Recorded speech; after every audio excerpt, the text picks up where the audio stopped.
오늘 우리에게 주신 하나님의 말씀은 창세기 28장 10절부터 22절까지의 말씀입니다. 구약성경 40쪽입니다. 창세기 28장 10절부터 22절까지의 말씀을 드라마 바이블로 낭독합니다. 야곱이 브엘세바에서 떠나 하란으로 향하여 가더니 한 곳에 이르러는 해가 진지라. 거기서 유숙하려고 그곳에 한 돌을 가져다가 베개로 삼고 거기 누워 자더니 꿈에 본즉 사닥다리가 땅 위에 서 있는데 그 꼭대기가 하늘에 닿았고, 또 본즉 하나님의 사자들이 그 위에서 오르락내리락하고, 또 본즉 여호와께서 그 위에 서서 이르시되, 나는 여호와니 너의 조부 아브라함의 하나님이요 이삭의 하나님이라. 네가 누워있는 땅을 내가 너와 네 자손에게 주리니 네 자손이 땅에 티끌같이 되어 네가 서쪽과 동쪽과 북쪽과 남쪽으로 퍼져나갈지며 땅의 모든 족속이 너와 네 자손으로 말미암아 복을 받으리라. 내가 너와 함께 있어 내가 어디로 가든지 너를 지키며 너를 이끌어 이 땅으로 돌아오게 할지라. 내가 네게 허락한 것을 다 이루기까지 너를 떠나지 아니하리라. 야곱이 잠이 깨어 이르되, 여호와께서 과연 여기 계시거늘 내가 알지 못하였도다. 이에 두려워하여 이르되, 두렵도다. 이곳이야, 이것은 다름 아닌 하나님의 집이요 이는 하늘의 문이로다. 야곱이 아침에 일찍이 일어나 베개로 삼았던 돌을 가져다가 기둥으로 세우고 그 위에 기름을 붓고 그곳 이름을 베델이라 하였더라. 이 성의 옛 이름은 루스더라.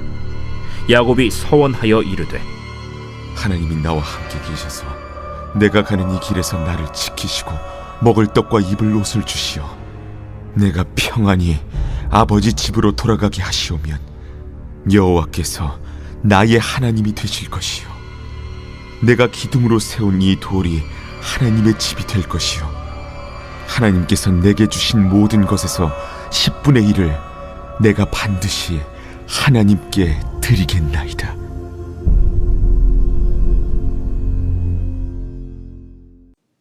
평안히 주무셨습니까? 벌써 토요일입니다. 빠른 시간의 흐름 속에서도 주님이 지금 우리를 이 시간에 불러주셨습니다. 말씀과 찬양과 기도 속에 하나님의 마음을 알고 결단이 있는 귀한 시간이 되기를 축복합니다. 아멘. 어제 본문에서는 외삼촌이 있는 밧단 아람에 벌써 도착한 것처럼 묘사하고 있지만, 오늘 본문에서는 그 과정 속에서 나타나신 하나님을 묘사하고 있습니다. 야곱은 가족이 있는 브엘세바를 떠나 하란 땅 밧단 아람을 향해 긴 여정을 시작했습니다. 거리는 약 1000km로 거의 한 달이 걸리는 거리였습니다.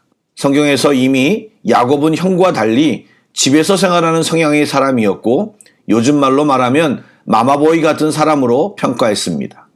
그런데 그가 형의 위협 때문에 쫓기듯이 집을 나와 마치 도망자처럼 갑자기 홀로 장거리 여행을 하게 된 것입니다. 분명히 아버지를 완벽히 속여 장자의 축복을 받았는데 아무것도 누리지 못하고 도망치듯 길을 떠나야 하는 마음은 정말 착잡했을 것입니다. 더욱이 유복한 가정에서 자란 그는 돌을 베개 삼아 유숙한다던가 늘 판단과 지도를 아끼지 않았던 어머니의 부재, 이제 혼자 자생해야 하는 상황, 또 불확실한 미래의 현재 상황으로 인해 굉장히 당혹스러웠을 것입니다. 그런데 피곤하여 지쳐 쓰러진 그의 꿈속에서 하나님은 야곱에게 하늘과 땅을 잇는 사닥다리를 보여주셨습니다. 또 그 사닥다리에 계속 오르내리는 하나님의 사자를 보았는데, 그때 갑자기 하나님의 말씀이 야곱에게 들렸습니다. 정확히는 축복과 약속의 말씀이었습니다. 즉 땅과 자손에 대한 약속, 그리고 복의 근원이 될 것이라는 말씀을 야곱에게 주셨고, 지켜주심과 다시 이곳으로 돌아오게 하겠다고 선언하셨습니다. 이처럼 인생의 실패와 함께 낮아진 마음으로 홀로 있을 때 주님은 오셔서 야곱을 만나주셨습니다. 잘한 것도 하나 없는데 하나님은 나타나 약속과 축복을 야곱에게 주신 것입니다. 사랑하는 여러분, 주님은 우리의 인생길에서 문득문득 나타나십니다. 아니, 사실은 매번 계속해서 우리에게 나타나 말씀하시는데 우리가 분주하고 정신 팔려 있는 곳에 집중하느라 하나님의 말씀을 듣지 못한 것입니다.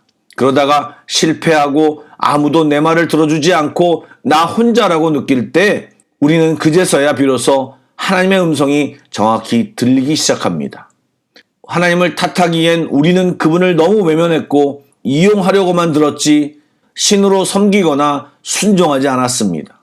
그러니 들려도 무시했고 알아도 모른 채 했습니다. 그것이 유일한 살 길이고 가장 소중한데 말입니다. 사랑하는 여러분, 오늘도 무엇으로 분주하십니까? 오늘 토요일인데 잠시 멈춰 보시겠습니까? 하나님 아는 일에, 하나님과 대화하는 일에 조금이라도 시간을 내어 기도의 자리로, 말씀을 읽는 자리로 나아가시길 간절히 권면드립니다. 잠이 깬 야곱은 하나님의 존재를 깨닫고 두려워하며 그곳을 하나님의 집, 하늘의 문이라고 불렀습니다. 어려서부터 그는 할아버지 아브라함과 아버지 이삭에게서 하나님에 대해 들었겠지만 아마도 이런 체험은 처음이었을 것입니다. 그래서 야곱은 아침 일찍 일어나 베개로 삼았던 돌을 기둥으로 세우고 기름을 부었습니다. 이것은 히브리 사람들이 사람이나 물건을 거룩하게 구별할 때 기름을 붓는 관습이 되었지만 당시 근동 지역에서 널리 거행되었던 종교적 행위였습니다. 야곱은 그곳을 하나님의 집이라는 뜻으로 베델이라고 불렀고 하나님께 서원을 하였습니다. 예, 야곱의 마음이 지금 진심이었을지 모르겠지만 그의 행위와 서원 내용은 개역 성경의 번역을 따르면 조건적이고 하나님을 예배하는 법도 제대로 알지 못하는 미숙한 신앙의 모습을 보여준다고 말할 수 있습니다.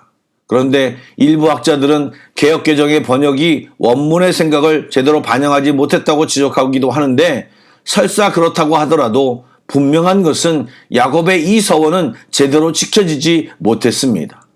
그는 순간 모면을 위한 미숙한 신앙의 모습을 계속 하나님께 보이다가 아들들이 세겜 족속을 말살하는 사건을 벌여 어쩔 줄 모르는 상황에서 나타난 하나님의 명령으로 베델로 올라갔고 거기서 비로소 서원을 지켰습니다. 무슨 말입니까? 야곱은 스스로 한 서원을 이행하는데도 적극적인 모습을 보이지 못했고 하나님이 말씀하심으로 서원을 이행했던 것입니다.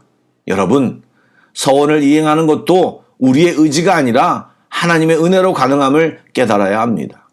야곱은 아버지 이삭조차 경험하지 못한 낯선 여정을 시작하면서 미숙하고 연약하고 자기만 아는 사람에게도 하나님은 나타나 기회를 주시고 다가와 말씀하여 주시는 하나님의 따뜻함을 경험하게 됩니다.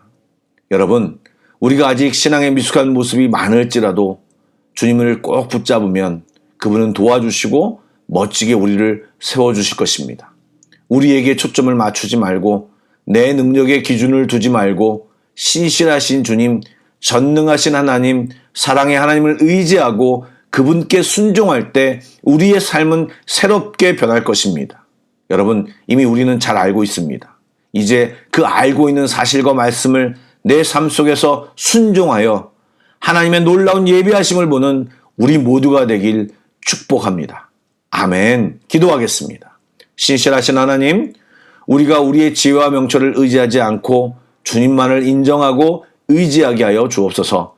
필요할 때만 주님을 부르는 자가 되지 않게 하시고 언제나 왕이신 주님을 온전히 붙잡고 살아가게 하여 주옵소서. 이 아침에 그동안 무시하고 외면하였던 주님을 다시 우리 마음 중심에 모시길 원합니다. 오셔서 좌정하사 우리를 다스려 주옵소서. 우리 모두의 왕이신 예수님의 이름으로 기도드립니다. 아멘. 계속해서 찬양 한 곡을 묵상하시고 합심기도와 개인기도로 나아가겠습니다. 누구도 나에게 일어서 누구도 나에게 걸을 수 없다 말할 때 주님은 내 앞에 걸어오셔서 날 바라보며 말하기 누구도 나에게 용기를 누구도 나에게 희망을 주지 못할 때 주님은 나의 손을 일으키시며 내게 말씀하셨네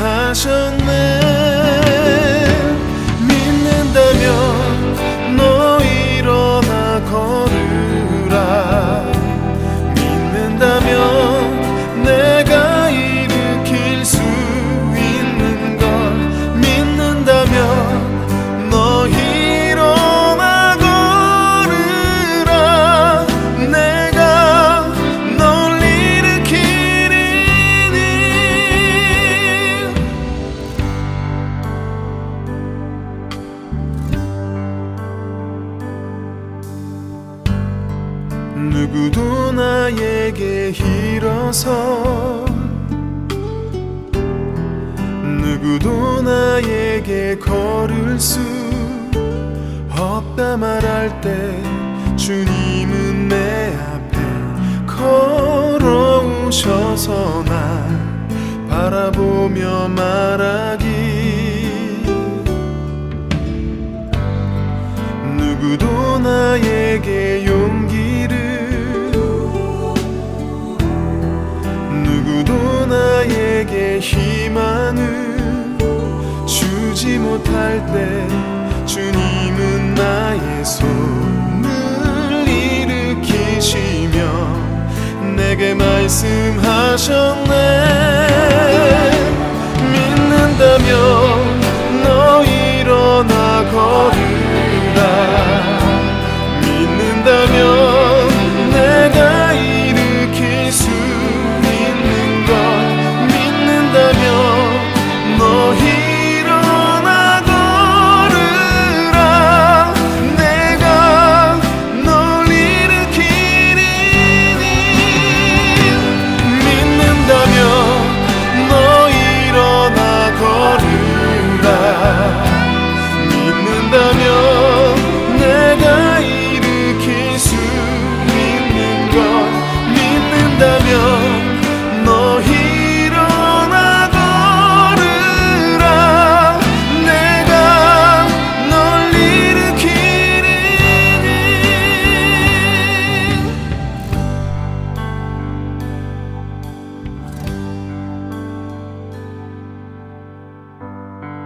누구도 나에게 용기를 누구도 나에게 희망을 주지 못할 때